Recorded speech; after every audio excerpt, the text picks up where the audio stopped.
আহক আজি আপোনালোকক দেখাওঁ মই ইন্দোৰত ক'ত ক'ত ফুৰিলোঁ।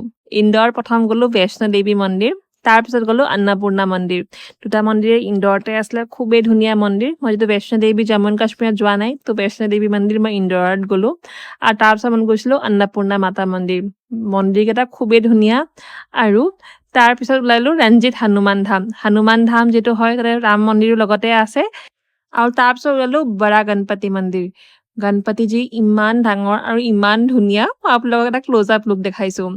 আৰু তাৰপিছত গ'লোঁ কাঞ্চ মন্দিৰৰ ভিতৰত ফোন এলাউ নাছিলে কাৰণে বাহিৰৰ পৰা অকণমান আপোনালোকক দেখালোঁ।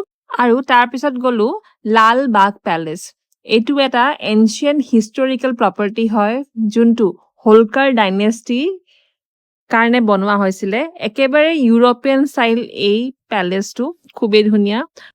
আৰু লগতে ইন্দোৰ গভৰ্ণমেণ্টেও বৰ ধুনীয়াকৈ প্ৰিজাৰ্ভ কৰি ৰাখিছে এই এনচিয়েণ্ট প্ৰপাৰ্টিটো। আৰু ফাইনেলি মই গৈছিলোঁ 56, এইটো হয় এটা ফুড হাব।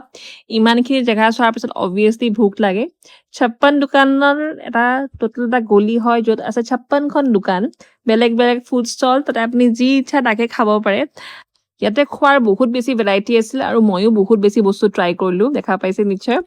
আপুনি যদি ইন্দোৰ যায় এইকেইটা জেগা যাব একদম নাপাহৰিব।